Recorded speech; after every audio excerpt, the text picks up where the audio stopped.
sacar una buena victoria. Hugo Sánchez, Ricardo Peláez, Jared Borghetti, estuviste en la transmisión también aquí en ESPN de tus Santos. Sí. Jugaron mejor de lo que se preveía, ¿no? Sí, la verdad que sí, la llegada de Omar Tapia al frente del equipo ha mejorado, sobre todo en actitud. Creo que el equipo hoy demuestra y da una muy buena cara. Muchos lesionados, algunas expulsiones, enfrente el primer lugar, uno de los que mejor juega durante el torneo.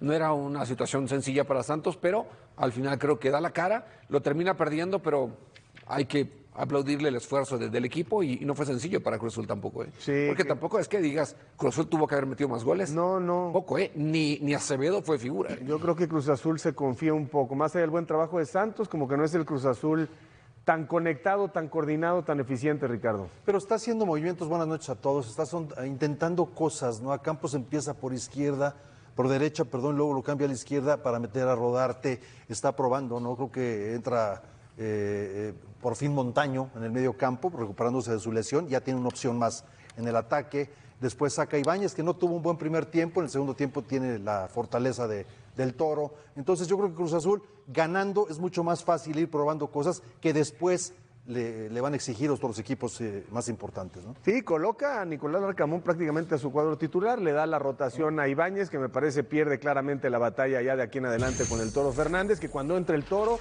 es este Cruz Azul que se da la pausa para retener la pelota en el primer tercio de campo del rival y que lleguen los hombres de segunda línea. Esta jugada nos las va a describir Eduardo Bricio, pero sí parece que Yeyemi Márquez está adelantado y la reacción, Hugo, de Acevedo no es la mejor, ¿eh? Tuvo que haber detenido ese balón. Sí, sobre todo, buenas noches a todos. Se supone que el portero debe estar responsabilizado del primer palo. Y si ahora sí, si la meten al segundo palo, ya no es culpa tuya ni tanta responsabilidad. Pero sí hubo una distracción que fue la anotación del gol. Aquí está Ezequiel que rompe la línea muy bien. No está fuera de juego. Entra bien y se apoya ahí con Buyaude, que entra de frente y es el gol del empate. Hasta el momento, pues el partido estaba parejo. Esta jugada prácticamente comienza con el Toro, que entre tres jugadores no le pueden quitar el balón, aguanta bien en lugar de dejarse caer porque sí había falta, sigue manteniéndose de pie y agarra mal parado a la defensiva de Santos y ya después lo de... Pero no le puedes, de... con el sufrimiento que tiene Santos en el torneo, no le puedes permitir, cuando estás en tu faceta ofensiva, pues un pase donde hay 40 metros para avanzar a Rotondi y después lo que ya vimos, ¿no? Aquí están las... Pero y el primer gol, ¿qué pase de Palavecino?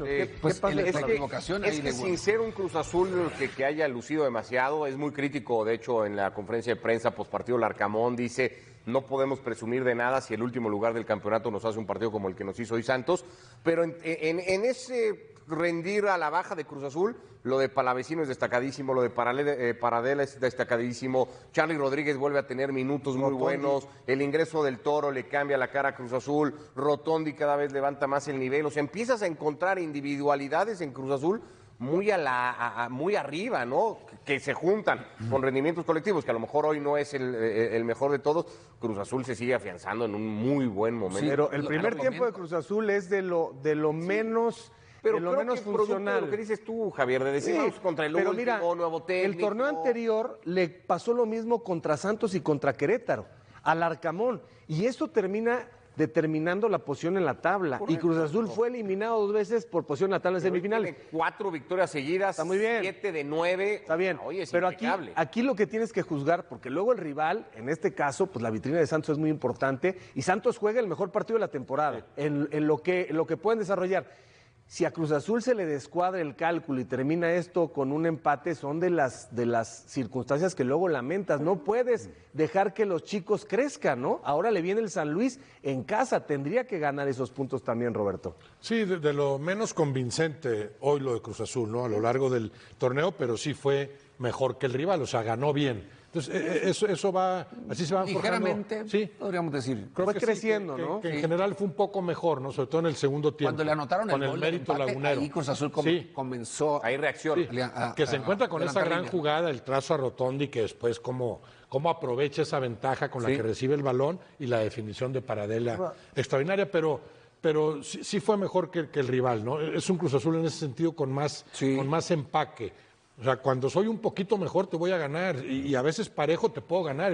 El partidazo que dieron con las Chivas, ¿no? Que estuvo muy parejo en términos De hecho, generales. ya tuvo- Veo muy bien a Cruz Azul en ese sentido. Ya tuvo 3 partidos contra rivales del mismo nivel, digamos Monterrey, Toluca, el caso de Tigres, o sea, ya sacó 7 puntos, ¿no? Y Chivas, ¿no? Chivas, perdón, de 9. Y creo que también hay que ver que cuando viene un equipo a Santos, se ponen las pilas los jugadores y por lo menos quieren sacar algo en casa, ¿no? El estadio se llenó, por cierto, casi lleno. Sí, bueno, en su de mayoría gente de Cruz gente de Cruz Azul. Azul. Por supuesto que sí, pero eso es importante también para ellos y motivarlos, ¿no? A los Sí, jugadores. yo creo que fue un buen partido, la verdad, entretenido. Dentro de sus posibilidades, Santos iba a competir y tratar de dejar todo dentro de la cancha. Poco a poco el equipo ha ido mejorando. Perdió en su debut contra Querétaro, contra León. Sacó un empate contra Querétaro. Hoy pierde contra Cruz Azul, pero yo creo que, a diferencia de los dos primeros partidos, hoy el equipo se ve un poco mejor, con mejor actitud. Esperemos que se recuperen jugadores, que hay jugadores que están expulsados. Y bueno, pues, enfrente también tenías un equipo que juega por nota, prácticamente, no era algo sencillo. Oye, Jared, me gustaría conocer tu opinión.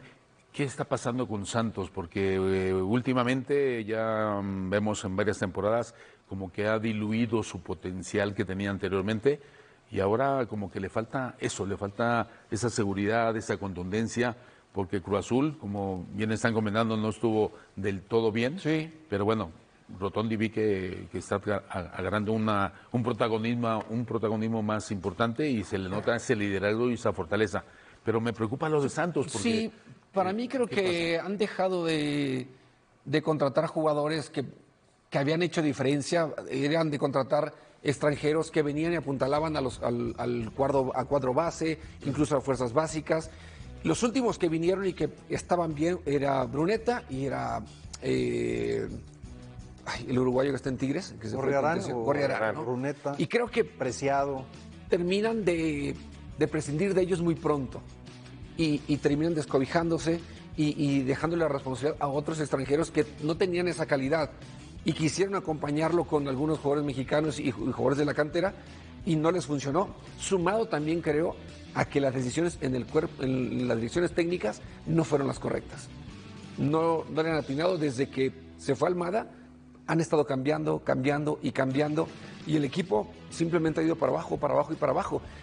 Y la inercia hacia abajo fue difícil. También se habla mucho de que descuidan a Santos y se van sobre el Atlas, después sobre el equipo que compran en España y empiezas a diversificar en lugar de estar concentrado en uno. Y al final, cuando se van sumando cositas acá, sumando cositas allá, pues al final ya no te das cuenta en qué realmente te equivocaste. ¿Es una distracción deportiva y beneficio económico o son ambas? Yo creo que son ambas.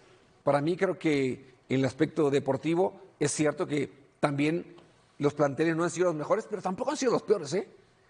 Santos no es que no tenga buen plantel, tiene un plantel para competir, no en los lugares que está. Y ahí sí creo que es culpa de los cuerpos técnicos que ha tenido. Ya en la parte directiva, estoy seguro que han intentado hacerlo mejor. Una directiva no arma equipos para no irle bien. Ellos piensan y han pensado que lo que han hecho ha sido para estar mejor. No, pero simplemente es que no les ha funcionado. Hace ¿no? muchos torneos, Jared, que en el Santos Laguna no hay pretensiones de ser protagonista. Bueno, a lo mejor y están amparados con esas como otros pretensiones 6 o 7 decir, equipos vamos por en el no título. descenso. Pues no. No aspiro al título y no tengo miedo de descender porque no hay descenso muy padre acá en México. Es la mediocridad fomentada al máximo, ¿no? Y de eso ha sido víctima Santos Laguna. No quiero pensar eso. Y 6 o 7 realmente equipos sea así más. lo de Santos. Pero se ve, Jared, la inversión. De varios torneos. Los jugadores que traían, luego los que vendían, los canteranos que tenían, empezando por Jorge Sánchez, que luego los pudieron vender. Sí, Es un pero equipo abandonado. yo insisto que creo que en la parte de escoger un buen cuerpo técnico es donde más les ha fallado. Tienen 2 años sin ganar de Ok, visita. te lo digo porque cuando llega Guillermo 6 Almada, años de no tampoco pelear se tenían los mejores planteles, pero tenías un técnico que trabajaba, que exigía. Pero los tenías resultados 2 o daban. 3 futbolistas diferenciales que hoy no tienen. Por eso también propuesta- es cierto, pero te estoy pero diciendo. pero antes, que lo de Bruneta y lo de Gorriarán, Por eso. los tendrían que haber aguantado por lo menos un año más. La propuesta del no descenso viene de ahí. Sí, de ahí Viene de ellos. claro. De ahí surgió. Para Después, cuidar los dos El otro día equipos, salió Alejandro Irarrágorri a explicar todos los problemas que ha habido en Santos para que el equipo quede un poco abandonado. Esa es la realidad. 25 goles en 9 jornadas. Es el equipo después de o sea, en contra, ¿eh? de alguien. Pero te ¿cuántos torneos además? No es este digo. O sea, torneo. ya los 9 partidos que llevo ahorita, por lo menos le han metido mínimo 2 goles. No, tiene 25 No, goles pero en contra. Aquí el Sí, tema es ahorita que ya, pues, 26. el tema es que cuando clausuraste el ascenso y el descenso, tienes números positivos, ganan dinero. Independientemente de que hagas las cosas desastrosamente, ganas dinero. Entonces, pues ese es el gran drama que estamos viviendo. Desde Tecos del 2006.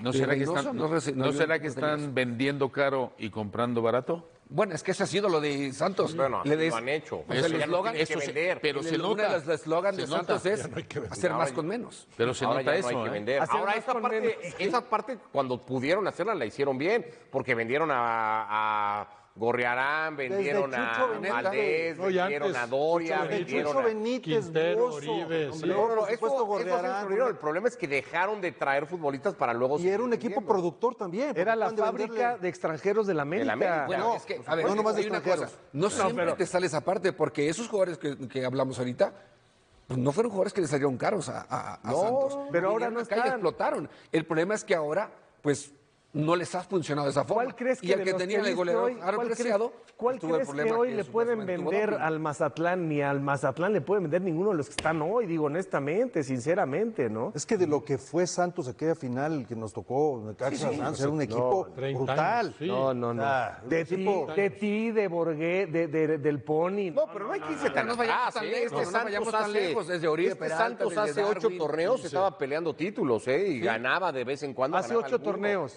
Cuando No, estaba hace- no, Preciado no, con ocho no. Bruneta. Vete Preciado para con- atrás. Más para atrás, sí. Vete para atrás.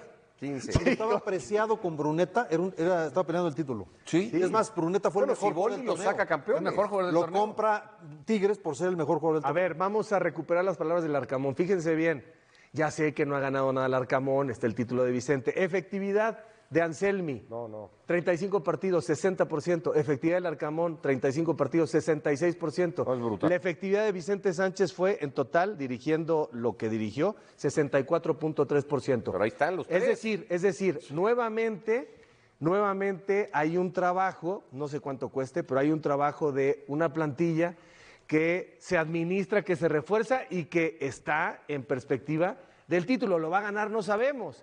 Pero otra vez, con un técnico como el Arcamón, la directiva vuelve, más allá del entrenador, a tener este nivel de excelencia, ¿no? Esa es la realidad. Vamos a escuchar al Arcamón que dice, no me gustó el equipo. Oye, qué bueno, porque es un mensaje hacia adentro que creo que importa.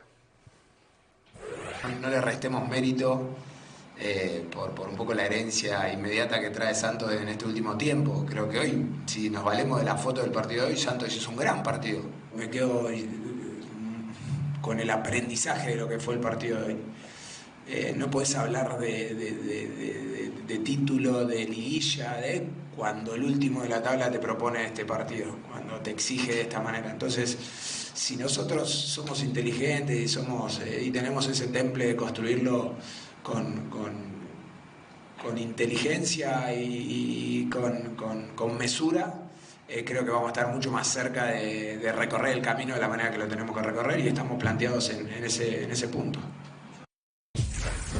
Pues bien, ¿no? Reconoce Muy al bien. rival y al mismo tiempo Tiene toda dice, la razón. pónganse las Sí, pilas. ¿Sabes qué, Javier? Muy diplomático, Muy diplomático. No, de verdad, tú lo ves jugar. sí fue bien juego. crítico con su En equipo. serio, sí fue Autocrítico, juego. sí. No, por O eso sea, no sí. fue fácil para Cruz Azul. Tú dijiste que es el mejor partido que ha visto de Santos de hace Sí. un buen Pues de lo que rato. va el torneo, sí. Y hubo un rato. Sí, porque el peso de Cruz Azul se ha notado. O sea, si y le hoy costó Cruz trabajo. Azul no fue más, fue realmente en gran parte por lo que Santos también le exigió y le complicó. A ver, no digo que Santos tuvo que haber ganado, pero dentro de sus posibilidades le complicó el partido Sí.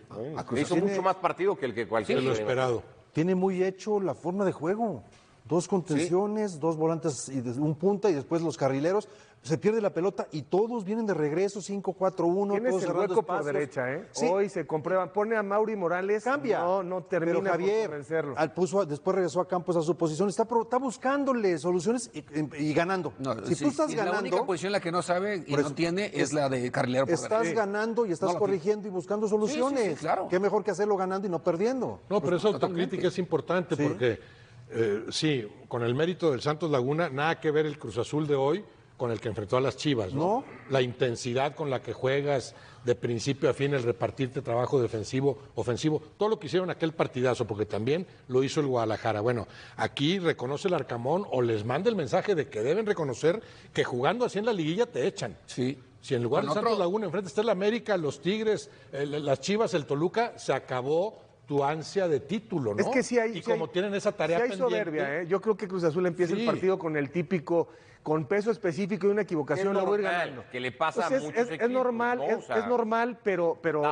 el Arcamón dice, no quiero esa normalidad. Por eso está bien que el Arcamón levante la voz y diga y mande el mensaje. Me parece que a Cruz Azul le pasa lo que le pasaría y le pasa a un montón de equipos, que ante cierto escenario crees que puedes dosificar, que puedes calcular y que te va a alcanzar, y cuando te das cuenta no te está alcanzando. Ahora Cruz Azul tiene la capacidad de que se da cuenta con el empate y dice, bueno, Sí, activemos, pero el mensaje, y lo gana. El mensaje del Arcamón, perdón, es vamos ustedes, los titulares, a jugar este partido. Porque al rival hay que respetarlo y hay que ganarle. Va con los titulares. Sí. No hace una alineación híbrida, ni mucho menos. pero muchas pensando en que viene pero San muchas Luis veces y luego la juegas CONCACAF. y no vas al Por 100, eso, ¿no? pero Te el fui- mensaje es, oigan, hay que ganar este partido antes de pensar en cualquier otra Y hay cosa. que darle también su mérito, ¿no? Claro. Porque saca a Nico Ibáñez, que no tuvo un buen partido, y mete a Arturo Fernández y le cambia el partido. Sí, ¿eh? el Toro ya desplazó Le a... cambia porque ahí empieza a luchar, a trabajar más con los centrales, que Nico no había podido. Y bueno, eso es mérito también Yo del veo, técnico. yo veo un gran compromiso de los jugadores, a pesar del técnico que esté.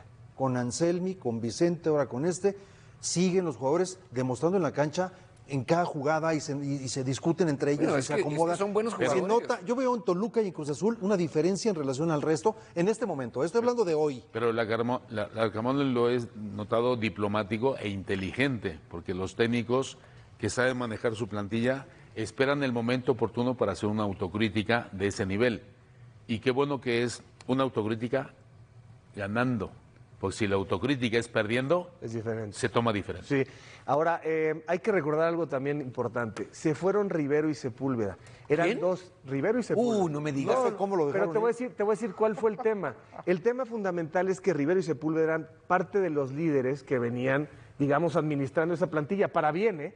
Cuando llega el Arcamón y hay cierto roce, cierta fricción, nada que sea escandaloso, primero llega Paradela y Palavecino, sus dos caciques en el Necaxa. Primero trae uno y luego trae al otro. La salida de Sepúlveda, de Farabelli y de Rivero significa aumentar la capacidad de autoridad del propio Larcamón, que tiene un plantel con los que se quedaron, que está perfectamente ya claro y convencido de la idea. Lo dijiste tendrán muy mejor, regreso bonito. a Toluca. Lo dijiste muy bonito ahorita al aire. Sí. Pero prácticamente estás diciendo que los tres que medio grillaban para afuera, limpiamos porque y para no adentro. es así, porque también se fue Romo, ¿te acuerdas? Se fue Romo con Anselmi dándose un abrazo y en su momento Anselmi dijo que pase Romo y tampoco se Y sintió está mucho bien. el siguiente torneo. No, y ¿no? está bien.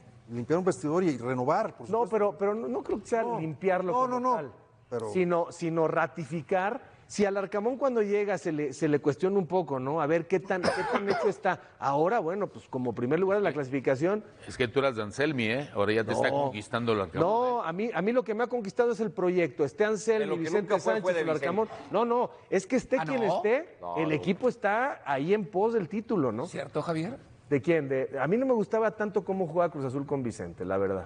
Digo, es cierto, es otro estilo de jugar, pero también ganaban. También ganaban. Eduardo, platícanos, por favor, porque hubo críticas para el árbitro que Y estuvo para ahí. el VAR, para el VAR. Sí. Tenemos una jugada hiperpolémica que es el primer gol del Cruz Azul. Hay varias cosas que son irrefutables y las vamos a mencionar y otras que les voy a marcar criterios para juzgar la jugada. Es irrefutable que Jeremy está en posición fuera de juego, está adelantado, eso no hay duda. Entonces preguntan, ¿por qué no lo sancionó? Bueno, porque viene el centro y hay un toque del jugador del Santos. Entonces ahí es donde va a empezar la discusión. Tenemos que tener criterios para saber si ese toque habilita al jugador o es accidental o es voluntario. Vamos a ver la jugada. Si él va corriendo para atrás de manera descompuesta y apenas brinca y apenas alcanza a jugar la pelota, por supuesto que no habilita, pero él va corriendo de frente. Ahí hay Él va fuera de corriendo. Es una jugada fuera de juego. Sí, pero aquí es tiene la otra jugada jugada ya. bombeada, es una Sí. jugada bombeada, fácil de fildear para el defensor. Y él por tronco no le pega bien. Claro. Entonces, que no le pegue bien no quiere decir que no lo habilite. Ahí Él ya. inicia otra Entonces, jugada con ese cabezazo. Con ese ¿verdad? cabezazo, porque así él se va echando para atrás y brinca y apenas la toca. Sí. No, eso no rompe el fuera de juego. Pero si vas corriendo de frente, Es una pelota lejana, bombeada, que tienes oportunidad de jugarla como crack y le pegas mal y se la traes a tu adversario. Viene de un adversario. Pero es polémica. Habrá quien diga, no, ¿sabes qué? Para mí... ¿Para ti qué es? Mira, no es un... Para empezar, por ahí dijeron que era una salvada de gol. No puede ser salvada de gol porque no va a la portería. Desde ahí dicen, no, si es salvada de gol, es fuera de juego porque no cuenta. No era salvada de gol. Para mí estuvo bien sancionado. El cabezazo fallido, ¿no? Que es de Güemes, me parece. Está bien avalado el gol. Para mí está bien avalado el gol porque el cabezazo fallido de Güemes es por su falta de habilidad para jugar la pelota y no porque las circunstancias del partido le hayan hecho estar completamente desbalanceado, no poder medir bien la pelota, llegar todo descompuesto. ¿no? O sea, despejó como directivo.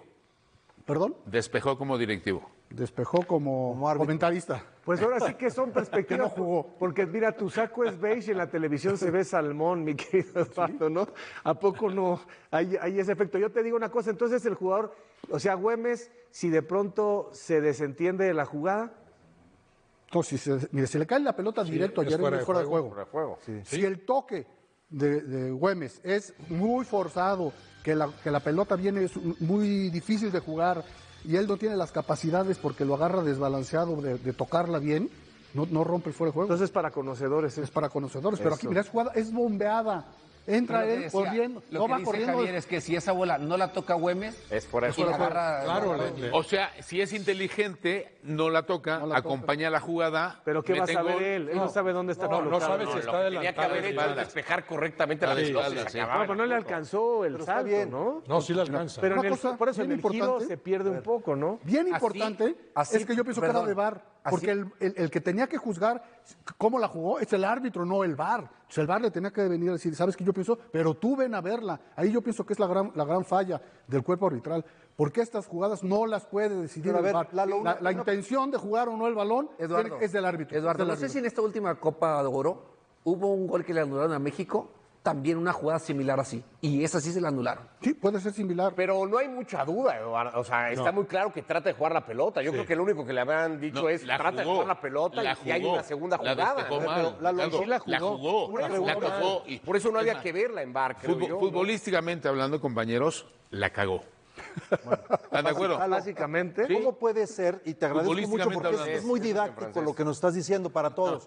Pero ¿cómo puede ser que un exárbitro también en la transmisión que vimos dijo que el VAR está equivocado y hasta le marcaron y todo el rollo? ¿Cómo? ¿Por qué esa? Yo te pregunto una cosa. ¿Pero por qué? ¿Por qué no la viste con nosotros? Si la transmitimos nosotros. ¿Por qué un exárbitro dice una cosa y otro exárbitro dice otra cosa? Porque es una jugada polémica. Mira, yo te voy a decir, ¿por qué unos dicen que es mejor Pelé y otros Maradona? Pónganse de acuerdo. No, porque es cuestión de percepción ahí, claro. Yo pienso que no es fuera de juego. Porque Jeremy sí está en posición fuera de juego. Claro. No es una salvada de gol, una salvada de gol. Para mí es muy claro. Y él la juega voluntariamente, tiene suficiente tiempo para jugarla y no le pega bien. Güemes juega la pelota, la juega mal. Si llega forzado y no puede, es otra jugada. Es muy distinto. Es muy distinto. El cabezazo ya lo ganó. De acuerdo. No lo conecta. Estoy de acuerdo, pero ¿por qué uno dice una cosa y otro dice otra cosa? Cae el gol. Pero muy importante que esa jugada, el que tiene que decidir el árbitro. Es el árbitro, no el VAR. Bueno, y luego convirtió una roja en amarilla, ¿no? Sí, ahí se equivocó. El vino en agua. Hay que reconocer que fue una jugada muy aparatosa. Fue una jugada muy aparatosa. La ves y dices, caray, pues ya la ves en cámara lenta y ves que se equivocó flagrantemente. Yo pienso que ni falta era. Ni falta era desde mi óptica. Y él termina amonestando, pero pues ya porque no le quedaba de otra. Pero se equivocó. Eric Jair Miranda desde el VAR lo llamó, le salvó el partido.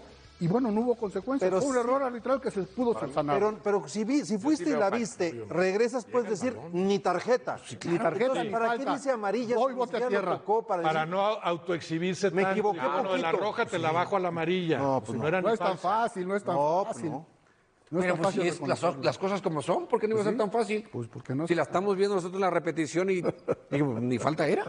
Yo falta sí. Faltan exjugadores en el VAR. Lo sigo diciendo y lo sigo insistiendo. ¿Sí faltan, Eduardo, o no? Yo estoy con Hugo, sí faltan. Todo lo que diga Hugo yo lo avalo. Es mi ídolo. No te viste muy convencido, ¿no? Regresamos, es mi ídolo. Muy convencido. Regresamos en fútbol picante. Que te lo digo yo, Lalo. Se cayó el invicto de Universidad en casa. Claro, estaba frente al bicampeón que en el segundo tiempo le volteó a Pumas cierta superioridad en la primera parte y puso las cosas en orden por puro talento el equipo Universidad que hace un gran partido. Yo creo que es un muy buen partido sólido de Pumas, pero pues los goles que hace el Toluca, aquí hay un desvío, pero lo que fue trabajando el Toluca y con los cambios de Mohamed no le alcanzaron a Universidad. Ya regresamos para que nos diga Hugo cómo se siente, porque Hugo ya estaba en las nubes con sus Pumas.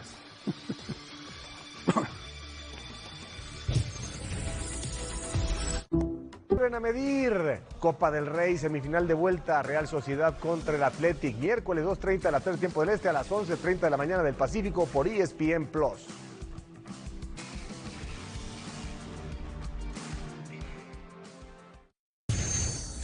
A ver, del Toluca es muy fácil hablar del repertorio que tiene Mohamed, de la versatilidad, del peso, el talento de los jugadores, del aporte táctico del entrenador para mandar los cambios a tiempo. Yo vi a los Pumas mejor que nunca. Aquí está la ventaja con el penalti polémico que nos va a describir Eduardo Bricio. No, luego esta, hay cierta polémica por algunos. Aquí está increíble derrota. Paciente, se veía bajo en el marcador y finalmente pero hace cambios para corregir lo que planteó mal. Pero no lo hizo mal, no lo hizo mal. Para mí, lo que dijo Hugo y lo dijimos hace un rato, yo creo que se administra, ganando Ricardo. prueba. Yo creo que se administra porque con ese nivel de intensidad y con esos jugadores, el partido es parejón. O sea, tampoco es que Pumas de pronto hay un momento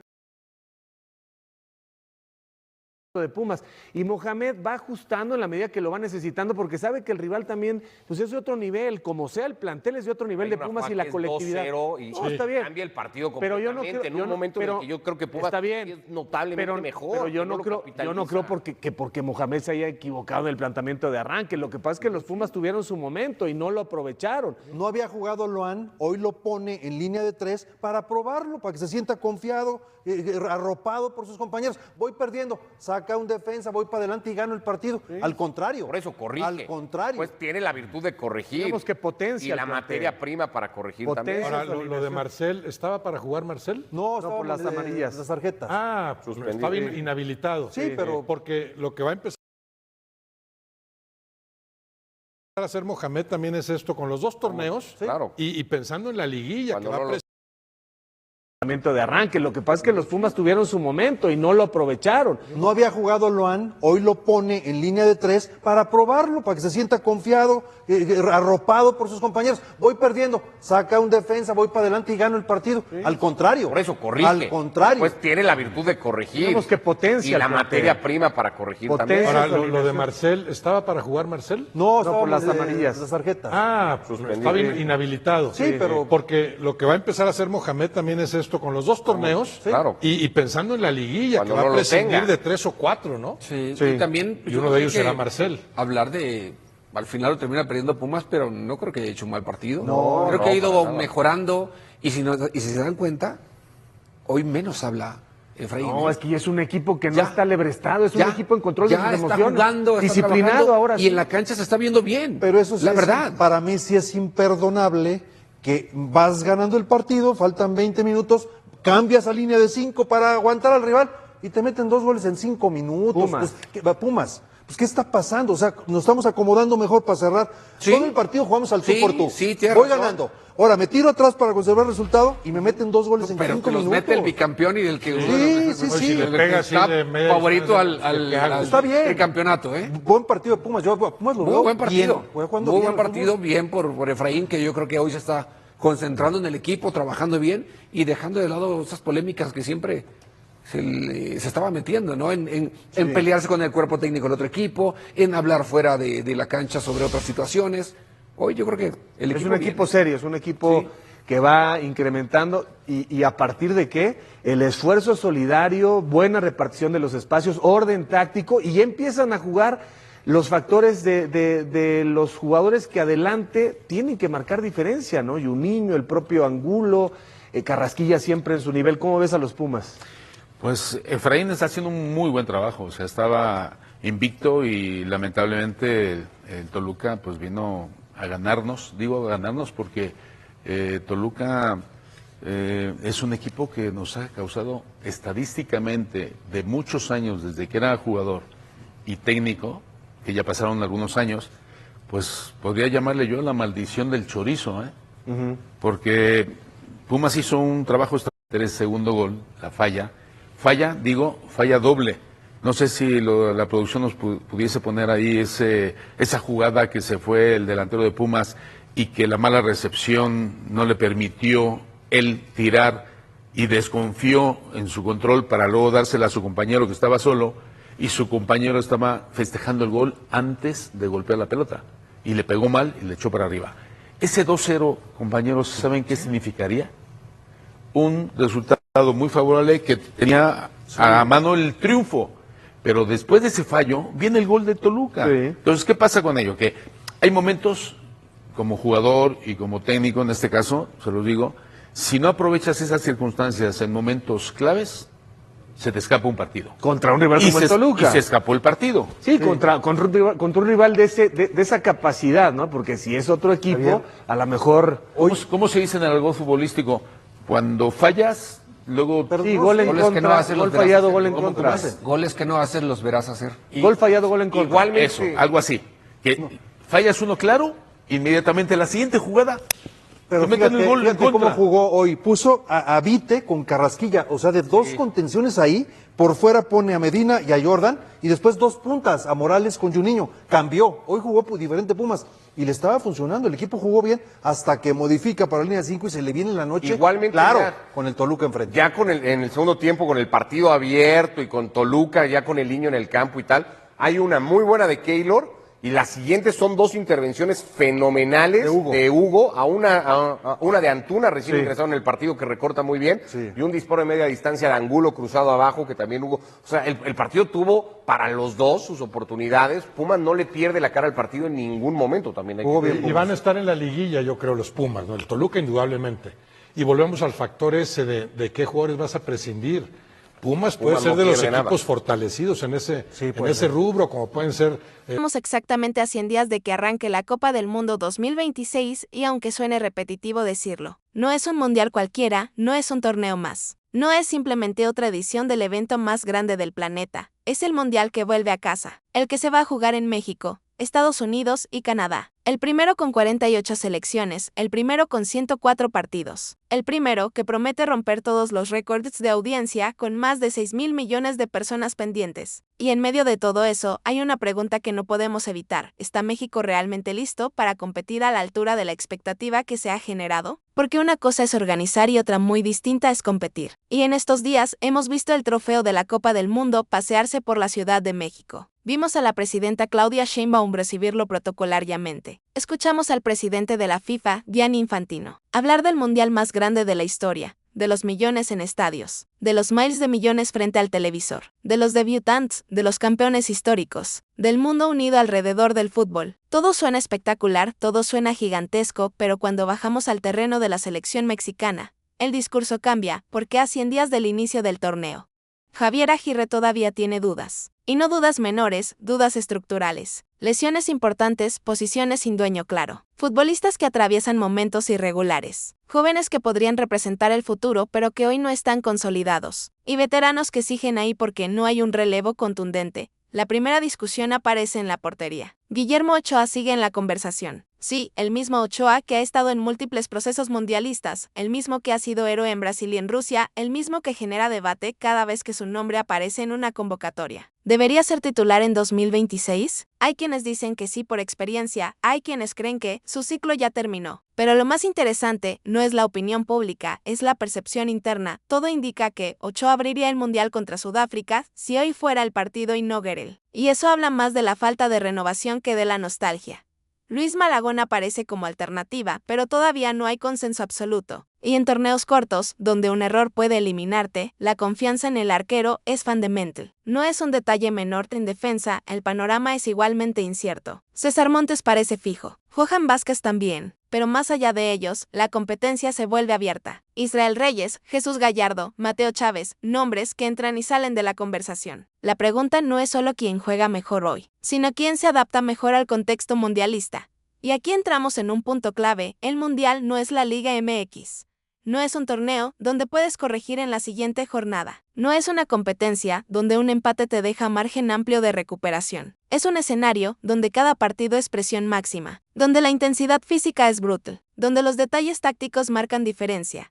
Y hablando de intensidad, el mediocampo mexicano es una mezcla de talento y dudas. Edson Álvarez es el ancla natural cuando está sano. Es liderazgo, es equilibrio, es carácter, pero ha tenido problemas físicos. Y cuando tu pilar defensivo no está al 100%, todo el esquema se resiente. Luis Chávez, Luis Romo, Marcel Ruiz, Eric Sánchez, nombres que generan debate constante. ¿Quién debe ser titular? ¿Quién aporta más equilibrio? ¿Quién tiene mejor lectura de partido? Algunos argumentan que Romo es el único con lectura profunda del juego. Otros cuestionan su velocidad. Marcel representa juventud y técnica, pero ¿tiene ya la experiencia para un mundial en casa? Y luego está el eterno dilema, apostar por juventud pensando en 2030 o asegurar experiencia para 2026. Aquí entra el nombre de Rafael Márquez como parte del cuerpo técnico, como alguien que podría estar pensando no solo en el presente, sino en la siguiente generación. En la parte ofensiva, la discusión tampoco es sencilla. Raúl Jiménez y Santiago Jiménez parecen los dos nueves naturales, pero ninguno llega en plenitud absoluta. Santi ha tenido altibajos en Europa. Raúl ha pasado por lesiones durísimas. Y detrás de ellos, las opciones no generan consensos. Julián Quiñones, Orbelín Pineda, Alexis Vega, nombres que pueden aportar desequilibrio, pero que también han mostrado irregularidad. Y cuando analizamos el contexto mundialista, la pregunta vuelve, ¿están estos futbolistas entre los 8 mejores del mundo en sus posiciones? Porque si la expectativa es alcanzar cuartos de final, estamos hablando de meternos entre las 8 mejores selecciones del planeta.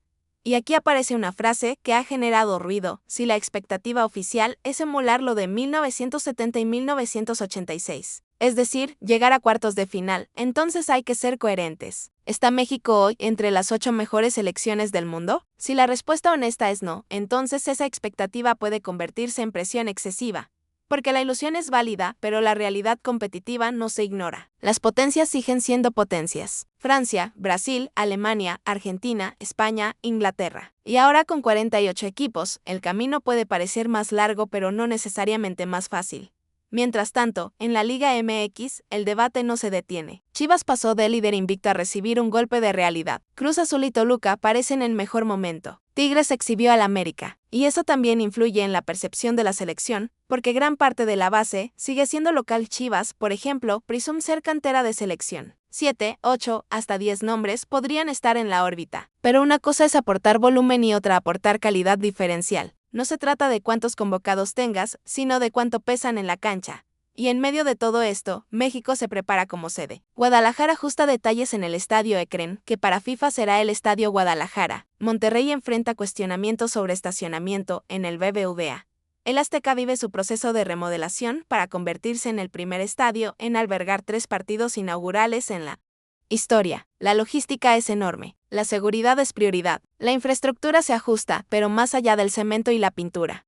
Lo que definirá la narrativa será lo que ocurra en la cancha. Javier Aguirre tiene 5 partidos más para definir su lista final de 26. 5 partidos para tomar decisiones que pueden marcar su legado. Porque no es lo mismo dirigir un mundial fuera que hacerlo en casa. La presión mediática se multiplica. La crítica se intensifica. El margen de error se reduce, y aquí entra la dimensión emocional. México históricamente compite mejor cuando no es favorito. Cuando llega con expectativas moderadas. Cuando nadie apuesta fuerte por él. Pero esta vez es anfitrión, y eso cambia la narrativa. El aficionado mexicano es apasionado. Llenará estadios, cantará el himno con intensidad, creerá.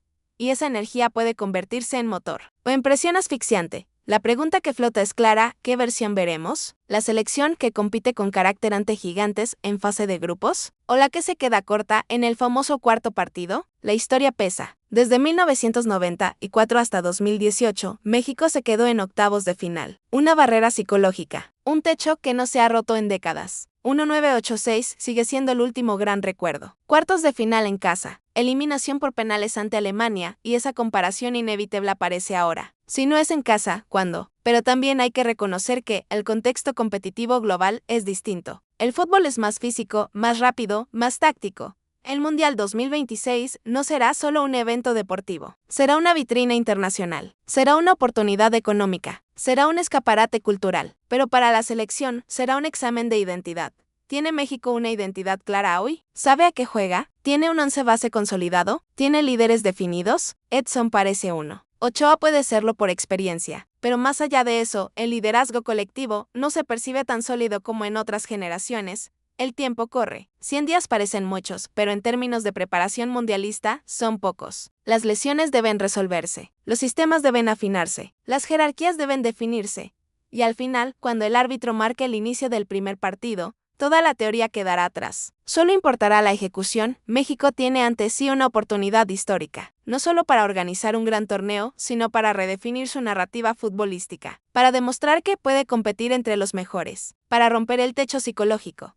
Pero la ilusión no basta. Se necesita claridad táctica, se necesita fortaleza mental, se necesita convicción colectiva, porque el Mundial no perdona dudas. Y hoy, a 100 días, todavía hay muchas, y esas dudas no son menores. No son simples detalles administrativos ni pequeñas interrogantes de rotación. Son dudas estructurales que en un torneo corto pueden marcar la diferencia entre hacer historia o repetir el mismo guión de siempre. Porque cuando hablamos del Mundial en casa, no estamos hablando de una edición más. Estamos hablando de una oportunidad generacional, de un escenario que no se repetirá fácilmente y que puede definir la percepción internacional del fútbol mexicano durante décadas. México tiene algo que otros no: experiencia organizativa. 1970 y 1986 fueron referentes mundiales. El Estadio Azteca no es cualquier estadio, es un símbolo global. Ha visto levantar la copa a Pelé y a Maradona. Esa carga histórica pesa, pero la historia no juega. Lo que juega es el presente. Y el presente de la selección mexicana es irregular.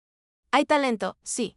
Hay jugadores compitiendo en Europa, sí. Pero no hay un núcleo indiscutido que imponga respeto inmediato. No hay un líder ofensivo que llegue en plenitud absoluta como lo fue en su momento Hugo Sánchez, a nivel de prestigio internacional, aunque su etapa mundialista fue distinta. No hay un mediocampista consolidado en un club de élite mundial, dominando Champions League semana tras semana. Eso no significa que México no pueda competir. Significa que la competencia será más difícil. El formato ampliado a 48 equipos cambia dinámicas. Habrá más selecciones debutantes, más partidos, más cruces inesperados, pero también más desgaste físico. Y aquí entra un factor clave: la preparación física. La altitud de la Ciudad de México puede ser ventaja. El calor en otras sedes puede ser determinante. La logística de viajes entre países será compleja. México deberá aprovechar cada detalle. Pero para aprovechar ventajas externas, primero debe tener claridad interna. Javier Aguirre es un técnico con experiencia mundialista. Ha estado en este escenario. Sabe lo que implica, pero también sabe que esta vez es distinto. No es Corea, no es Sudáfrica, no es Qatar. Es casa. Y dirigir en casa es un arma de doble filo. El apoyo puede impulsarte, pero la presión puede paralizarte. El aficionado mexicano es apasionado, pero también es crítico. Si el equipo gana, será euforia nacional. Si tropieza, el cuestionamiento será inmediato. Y ahí entra el factor mental. ¿Está este grupo preparado psicológicamente para soportar esa presión? Porque romper el techo de octavos no es solo cuestión táctica, es cuestión mental, es creérsela, es no jugar con miedo, es no conformarse. En 2014, México estuvo a minutos de eliminar a Países Bajos.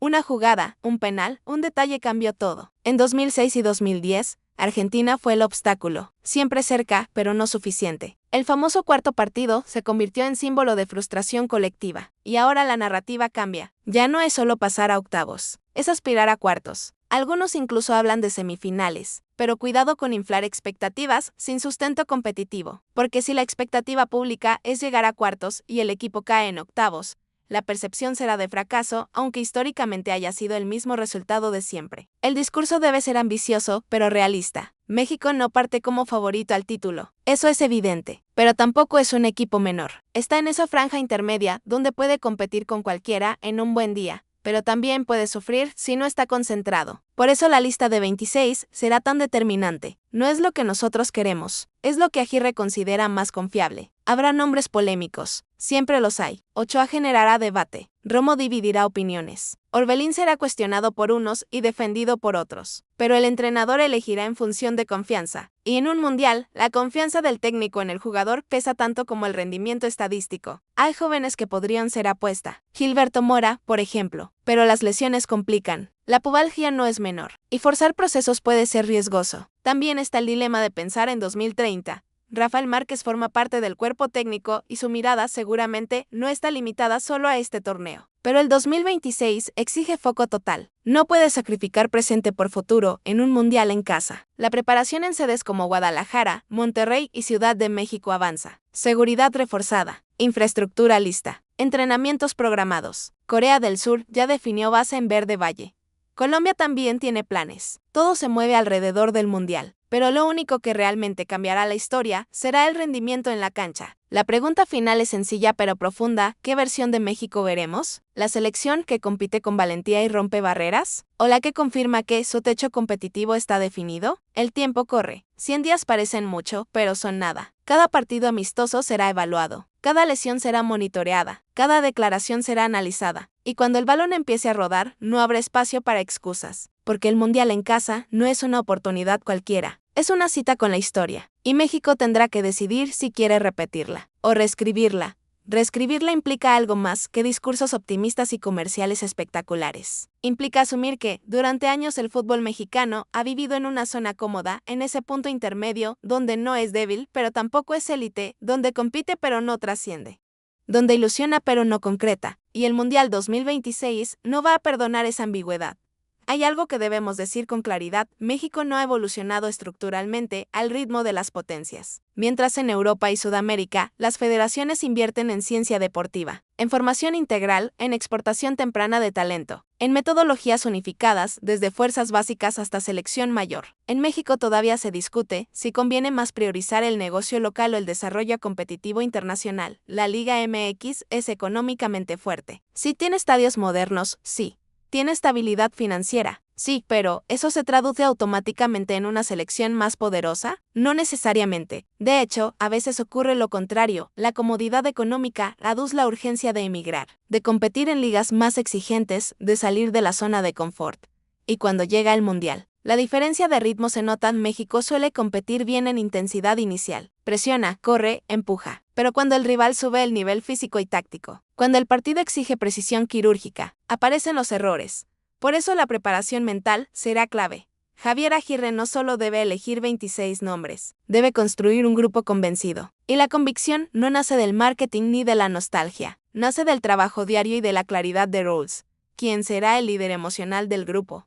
Edson, Ochoa si juega, Raúl, ¿quién asumirá la voz en el vestidor cuando el marcador esté en contra? Porque en los mundiales no todo sale perfecto. Siempre hay momentos de tensión, un gol temprano en contra, una decisión arbitral polémica, un error individual. La reacción colectiva es lo que define a los grandes equipos. México históricamente ha mostrado carácter, pero también fragilidad en momentos clave. La localía puede ser impulso. El estadio Azteca lleno es intimidante, pero también puede generar ansiedad. Si el equipo no responde rápido, el murmullo aparece, y ese murmullo pesa.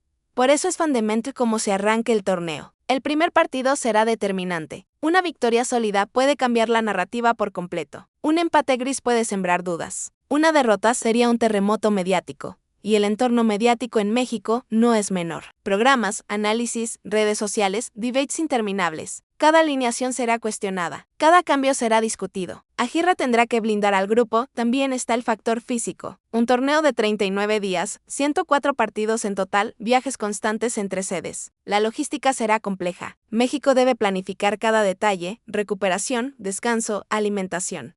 Adaptación climática. No es lo mismo jugar en la altitud de la Ciudad de México que en el calor húmedo del sur de Estados Unidos. No es lo mismo un rival europeo acostumbrado a intensidad alta que uno sudamericano con técnica refinada. El cuerpo técnico debe anticipar escenarios. Y mientras tanto, la ilusión popular crece. Se habla de repetir 1970 y 1986. Se menciona la posibilidad de cuartos de final como objetivo mínimo. Pero hay que entender algo: llegar a cuartos hoy implica eliminar a una potencia en octavos. ¿Está México preparado para derrotar a un Francia, un Brasil, un Inglaterra en eliminación directa? ¿Puede competir? Sí. ¿Puede ganar? En un partido todo es posible, pero no basta con ilusión. Se necesita ejecución impecable. Hay quienes dicen que México rinde mejor cuando nadie cree en él. Quizás sea cierto. En 2018 nadie apostaba fuerte tras un proceso irregular y el equipo le ganó a Alemania en fase de grupos. Pero después cayó en octavos. Romper esa barrera requiere algo más profundo que motivación momentánea. Requiere identidad.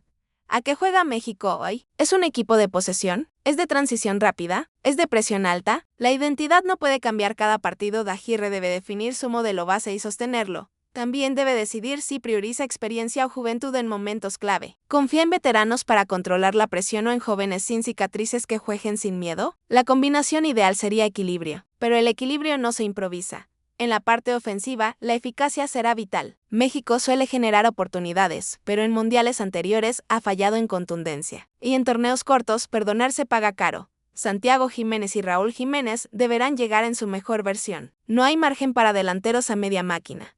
En defensa, la concentración será innegociable. Los goles en contra por desconcentraciones en balón parado han sido recurrentes en procesos anteriores. Ese detalle debe corregirse.